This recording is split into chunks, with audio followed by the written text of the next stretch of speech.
رئیس ولایت مختار کوهستان بدخشان یادگار فیض و گروه کارشناسان از جمهوری اسلامی پاکستان که در همکاری با کمیته رشد سیاحی نزد حکومت جمهوری تاجیکستان به ولایت مختار کوهستان بدخشان تشریف آوردند خیر مقدم گفته تاکید شد که ولایت مختار کوهستان بدخشان دارای طبیعت زیبای دلفریب، آب و چشمه‌های جانبخش، کوههای آسمانبوس و برفپوش و دارای جایهای تاریخی و فرهنگی و مکان دوست داشته‌ترین جهانگردان روی عالم در زمان صاحب استقلالی تبدیل یافته است. راهبریت مقامات اجرایی حاکمیت دولتی ولایت مختار کوهستان بدخشان از امکانات سیاحی و رشد بخش خصوصی با استفاده از امکانیت‌های جای داشته ولایت مختار کوهستان بدخشان ابراز عقیده کرد. قید شد که هدف از سفر گروه کارشناسان از جمهوری اسلامی پاکستان به ولایت مختار کوهستان بدخشان این پیش از همه شناسایی با امکانیت‌های ساحه سیاحی و رشد همکاری‌ها در شهرهای ابریشم به حساب می‌رود، زیرا شورای آوازه‌دار ابریشم از قلمرو ولایت مختار کوهستان بدخشان عبور نموده که در هر گوشه کنار ولایت ساکنانش با رسم و آیین‌های خاص خود در معرفی کردن مکان‌های تماشاباب مساعدت می‌کند.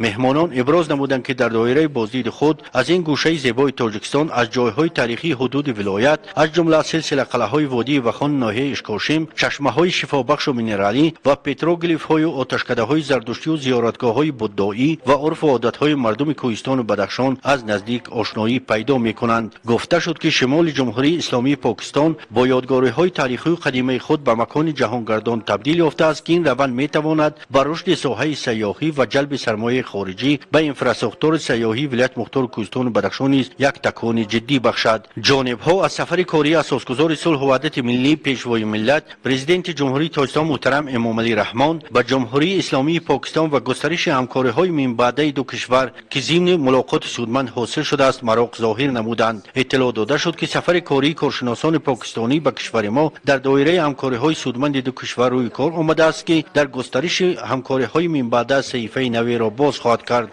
راهبریت ولایت مختار کوهستان بدخشان از تشریف مهمانان به ولایت مختار کوهستان بدخشان و بازدید از راه ابریشم اظهار خوشنودی کرده این اقدام را وسیله خوب در معرفی رسم و آیین‌های مردم کوهستان ارزیابی کردند. گروه کارشناسان برای استقبال گرم و همکاری‌های سودمند بر راهبریت ولایت مختار کوهستان بدخشان اظهار منتداری به پایان خود را بیان داشتند.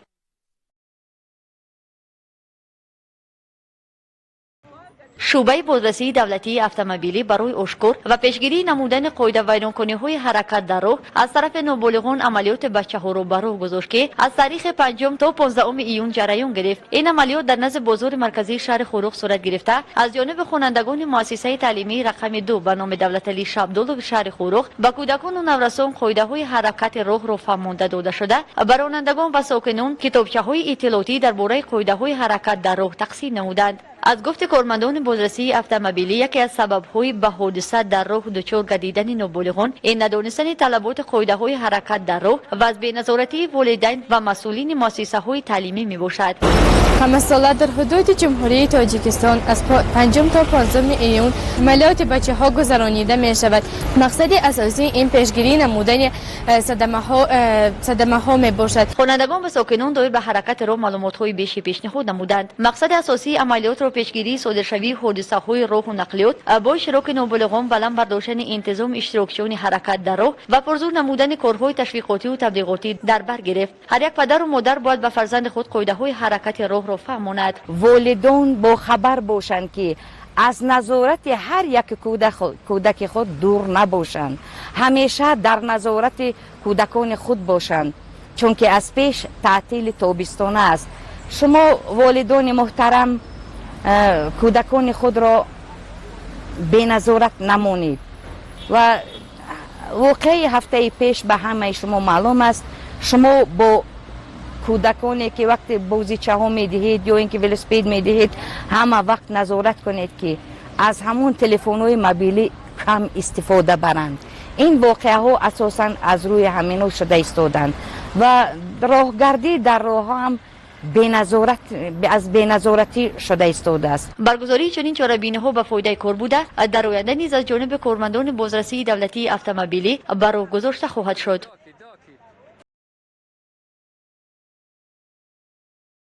раиси ноҳияи ишкоши Мирзозода Мусо Одина Муҳаммад ҳусни ифтитоҳ бахшида иброз дошт, ки озмуни ҷумҳуриявии Тоҷикистон ватани азизи ман бо мақсади сазовор истиқбол гирифтани ҷашни 30-солагии истиқлолияти давлатии ҷумҳурии Тоҷикистон, дарёфти истеъдодҳои нави соҳаи санъат, тақвият бахшидан ба касбияти баланди онари иҷрокунандагӣ ва эҷоди мусиқии нав, пайдо намудани беҳтарин намунаи оҳанг ва сурудҳои тараннумгари дастовардҳои замони истиқлолияти давлатӣ баргузор гардида, он дар 3 давр аз рӯи номинатсияҳои оҳангсоз, сароянда, навозанда доир мегардад.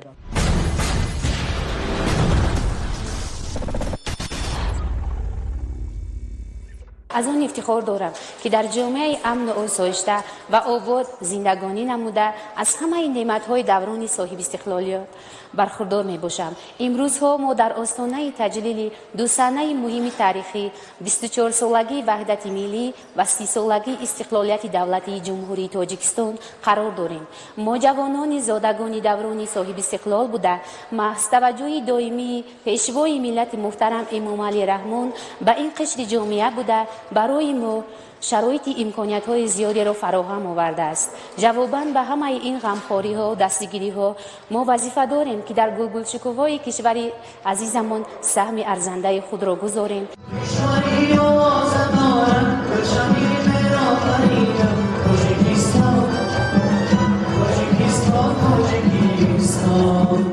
дар ноҳияи ишкошим низ вобаста ба шартҳои озмун иштирокчиён омодагии ҳаматарафа дида ҳунари худро пешкаши ҳайати акамон гардонданд. дар озмун беш аз 60 нафар санъаткорон иштирок намуда аз рӯи номинатсияҳои сарояндагӣ, навозандагӣ ки дар навбати худ ба жанрҳои эстрадӣ, академӣ, анъанавӣ ҷудо гардиданд баромад намуданд.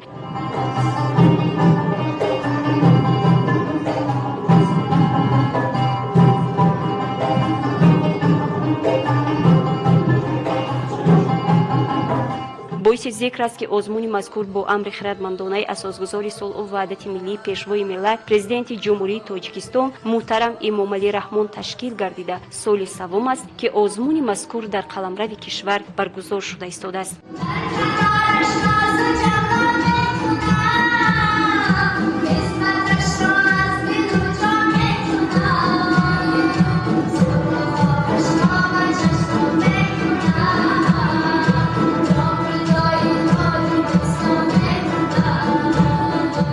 من خیلی افتخار دارم که امروز در دور دوم آزمون جمهوری تاجیکستان وطن عزیز من از روی نامیناسیون ژانری سرایندگی انعنوی اشتراک نموده مهارت خود را برای حیات اکمان پیشنهاد نمودم.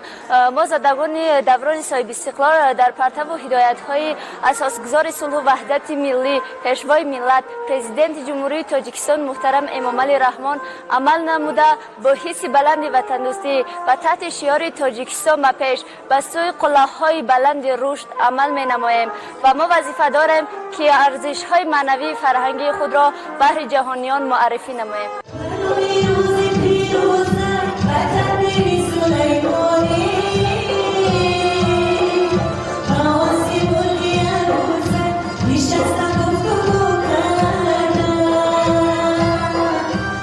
миллати тоҷик аз қадимулайём дорои фарҳанги бою ғанӣ буда маҳз бо расму русум ва суннатҳои аҷдодии худ дар ҷаҳон маъмулу машҳур мебошад. озмуни Тоҷикистон ватани азизи ман барои сокинони ин диёр имконият фароҳам овард, ки истеъдодҳои нав ба майдони фарҳангу ҳунар ворид гарданд.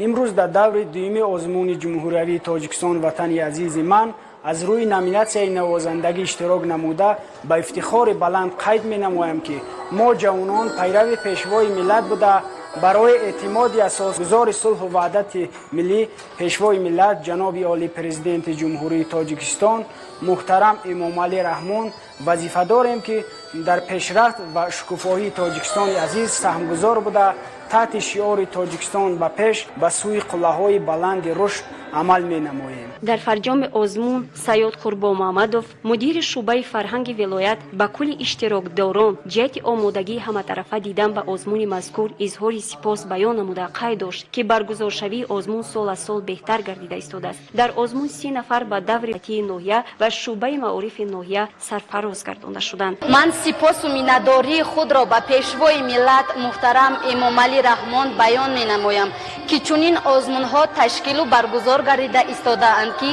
арзишҳои маънавию фарҳангии миллиамон боз эҳё гардида соҳибтамаддун будани халқи тоҷикро ба ҷаҳониён нишон медиҳад. тоҷикам ман, тоҷикистон зинда бод, сарзамини оли сомон, тоҷикистон зинда бод. боиси зикр аст ки солҳои охир аз ҷониби ҳукумати мамлакат чунин озмунҳо зиёд гардида ба хотири эҳёи фарҳанги волои миллати тоҷик, ҷалби насли наврас ба ҳунару ҳунармандӣ ва дарёфти истеъдодҳои нав баҳри арзанда истиқбол намудани 30-солагии истиқлолияти давлатии ҷумҳурии Тоҷикистон мустоидати хуб дорад.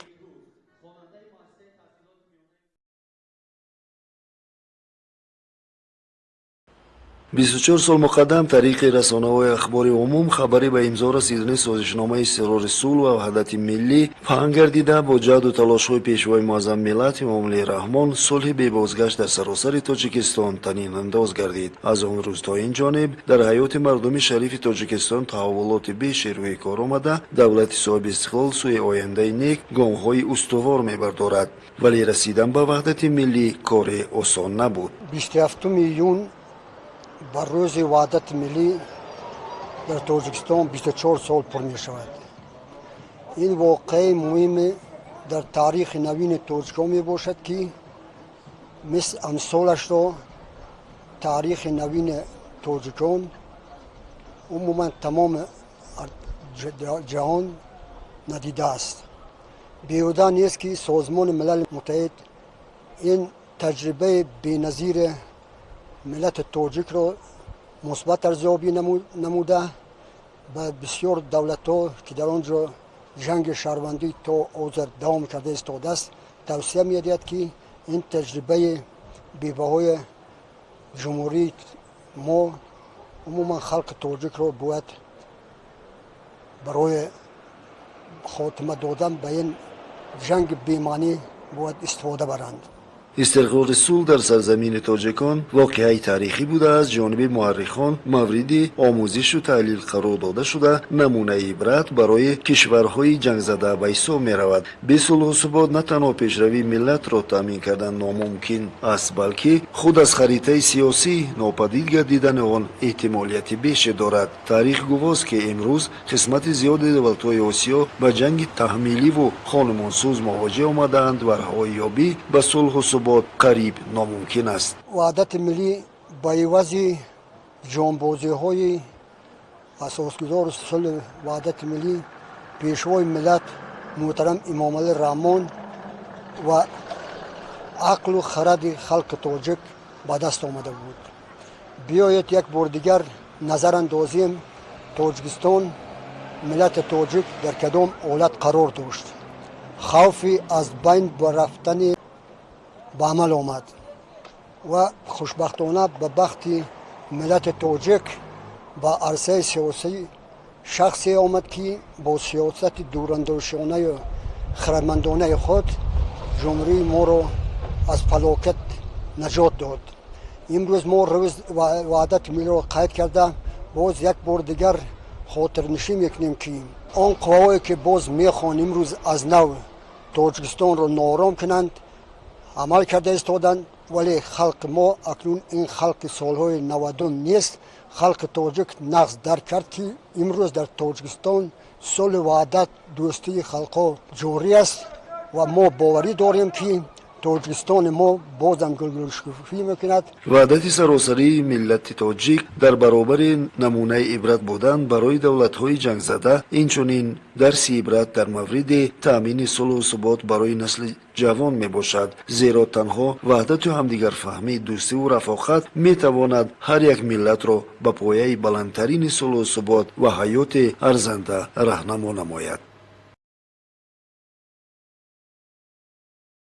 нахуст раиси вилояти мухтори кӯҳистони бадахшон ёдгор файзов барои баргузории мизи мудаввар ва муаррифии низоми нави тиҷоратӣ ба намояндагони агентии содироти назди ҳукумати ҷумҳурии тоҷикистон изҳори сипос намуда бо ёдоварӣ аз суханони пешвои муаззами миллат муҳтарам эмомалӣ раҳмон қайд дошт ки мавзӯи содироту тавлиди маҳсулоти воридоти ивазкунанда яке аз масъалаҳои мубрами рӯз маҳсуб меёбад, зеро давлате ки дар он содирот мавқеи муайян дорад иқтисоди он давлат пешрафта аст, вале мутаассифона ҷумҳурии тоҷикистон ҳанӯз ҳам ба давлати содироткунанда табдил наёфтааст ва аксарияти молу маҳсулот аз хориҷи кишвар ворид мешавад. Ин аз он дарак медиҳад ки истеҳсоли худӣ дар мамлакати мо ва минҷумла вилояти мухтори кӯҳистони бадахшон хеле кам рушд намуда, тамоми маскунон ва соҳибкорони вилоятро мебояд дар рушди соҳа кӯшиши бештар намоянд. муовини директори агентии содироти назди ҳукумати ҷумҳурии тоҷикистон Баҳодур Раҳимзода низоми содироткунандагони ба қайд гирифташудаи Иттиҳоди Аврупоро барои иштирокдорон муаррифӣ намуда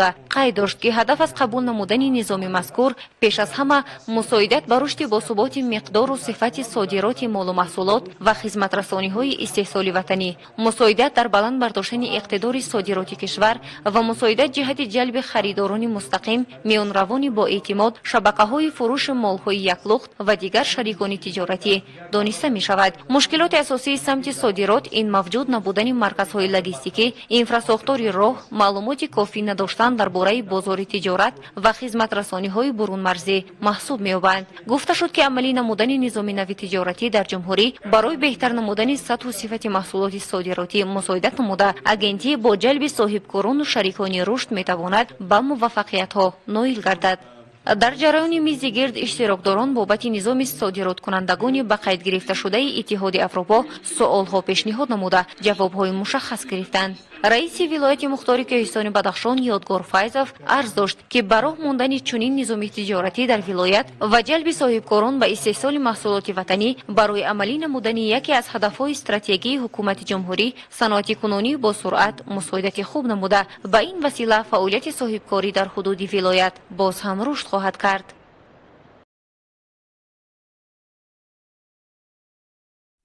ҳунармандони ноҳияи дарвози вилояти мухтории кӯҳистони бадахшон фестивал озмуни ҷумҳуриявии Андалеб 2021-ро бо омодагиҳои ҳамаҷониба ва риояи ҳама суннату анъанаҳои мардумӣ дар сатҳи баланди фарҳангӣ баргузор намуданд. ҳунармандон ба ҳайати ҳакамон ҷиҳати асрори ҳунару ҳунармандӣ ва маҳсули офаридаҳои хеш маълумоти муфассал аз таърихи қадима доштани ҳунарҳои мардумӣ ва ҳунармандии сокинони водии Дарвоз доданд. шурӯъ аз бахши намоиши ҳунарҳои мардумӣ то интиҳо ки дар маҷмӯъ аз рӯи низомномаи таздиқ гардида 12 бахшро дар бар мегирад, маҳсули ҳунарӣ ба намоиш гузоштаи ҳунармандон, дастовардҳои 30 соли соҳибистиқлолӣ давлатӣ ва таҷаллии ҳунарҳои мардумиро бо эҷозу табиши навоварона бозгӯӣ намуданд. бо нақшу гулдӯзиҳо ва рангорангии рӯи матоъ офаридаи сокинон аз завқи баланди эҷодӣ ва ҳунармандии бонувони ин диёр башорат медиҳад. аҳли ҳунармандони ноҳияи Дарвоз барномаи ҳунарии омоданамудаи хешро бо маҳорату истеъдоди баланди эҷодӣ намоиш доданд. фестивал озмуни ҷумҳуриявии Андалеб 2021 ба 30-умин солгарди истиқлолияти давлатӣ ва солҳои рушди деҳот, сайёҳӣ ва ҳунарҳои мардумӣ бахшида шудааст. ҷавонон низ давомдиҳандагони мероси ниёгон ва ҳунару оинҳои мардумӣ ба касбомӯзӣ таваҷҷӯҳ зоҳир намуда, дар ин самт дастовардҳои ноилгаштаи худро дар озмуни мазкур муаррифӣ намуданд. дар рафти озмун аён гардид ки саҳми ҷавонон дар рушди кори соҳаи фарҳангу санъати ноҳия назаррас мебошад, зеро иштироки фаъолонаи онҳо дар ҷараёни намоиши барномаи ҳунарӣ аз маҳорати баланди эҷодӣ ва истеъдоди фавқулодаи ҷавонон дарак медиҳад. баромадкунандагон дар иҷрои ҳар бахш аз худ маҳорату истеъдоди хоса нишон доданд. таҳияи бахши намоиши либосҳои миллӣ низ бо интихоби сину сол ва либосҳои ба барнамудаи иштирокчиён мувофиқати комил намуда, фарҳанги баланди либоспӯшии миллати тоҷикро нишон доданд. намоиши порча аз анъанаи миллии арӯсбарон, светаи овозиву рақсӣ, бадеҳа, рақси яка, саҳначаи ҳаҷвӣ ва дигар бахшҳо дар сатҳи хуби эҷодӣ пешниҳод карда шуданд. таҳия ва гузарондани чунин озмунҳо дар рушду такомули нерӯҳои зеҳниву эҷодӣ заминагузор буда, инчунин ҳавасмандии наврасону ҷавононро ба ҳунару ҳунармандӣ меафзояд. با هوای دلکشای تاجیکستان زنده با نوای رو بخش آب شاران زنده با نوای رو بخش آب شاران زنده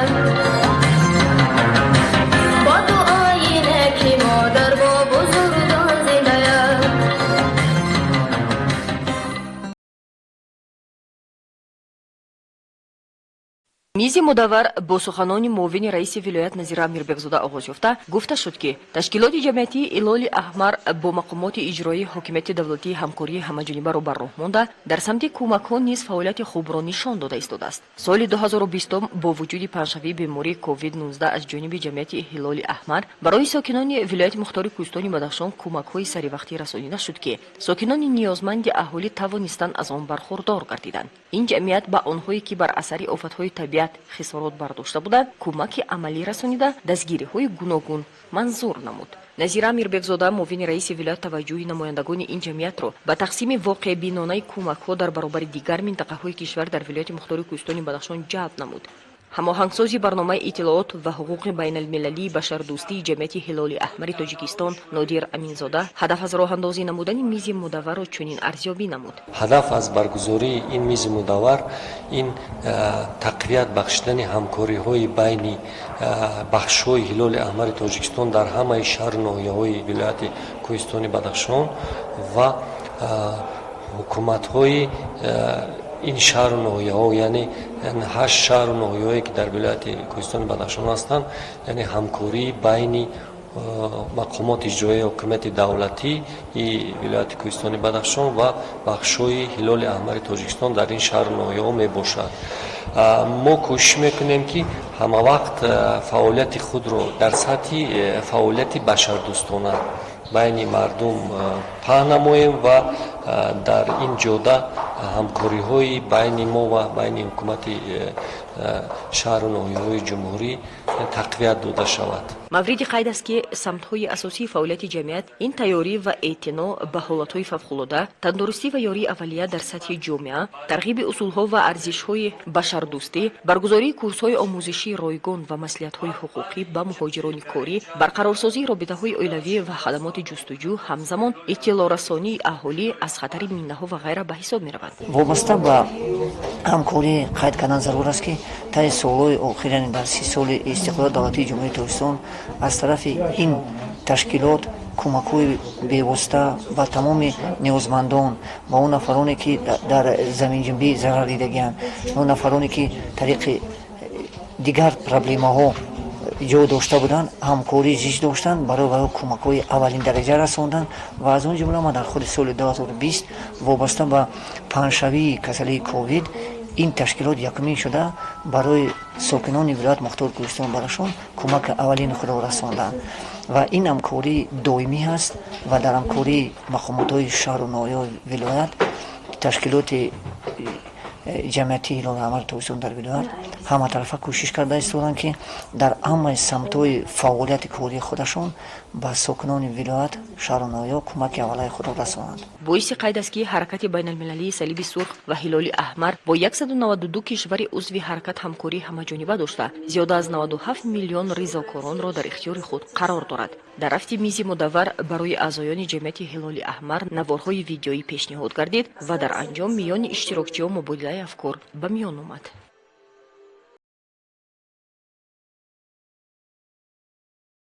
дар доираи эълон гардидани солҳои рушди деҳот, сайёҳӣ ва ҳунарҳои мардумӣ дар баргузории ҳар як чорабиниву маҳфилҳо намоиши ҳунарҳои миллӣ доир карда мешаванд. дар форуми занони вилоят низ ҳунарҳои дастии бонувони ҳунарманди вилоят ба намоиш гузошта шуд. муовини раиси вилоят Назира Амирбекзода аз намоиш ҳунарҳои миллии бонувони вилоят дида намуда ба ҳунару дастранҷи онҳо баҳои сазовор гузошт. бояд гуфт ки ин бонувон пайваста ба эё ва рушд бахшидани ҳама гуна ҳунарҳои мардумӣ машғул буда ҳунарҳои миллиро дар ҳар гуна нақшу нигор омода менамоянд. сипас дар толори мақомоти иҷроияи ҳокимияти давлатии вилоят форуми занон оғоз гардид. нахуст муовини раиси вилоят Назира Амирбекзода бо суханони ифтитоҳӣ баромад намуда кулли иштирокдорони форумро ба рӯзи ваҳдати миллӣ самимона шодбош намуд. зикри намуд ки асосгузори сулҳу ваҳдати миллӣ пешвои миллат муҳтарам Эмомалӣ Раҳмон ба баландбардоштани мақоми зан дар ҷомеа таваҷҷӯҳи хос равона намуда имрӯз бонувони зиёде дар вазифаҳои роҳбарикунанда кору фаъолият менамоянд. می‌کنند. از نقش بانوان در تحکیم وحدت ملی سخن نموده بیان داشت که سهم بانوان در تحکیم وحدت و استقلالیت کامل ملی خیلی بزرگ میباشد.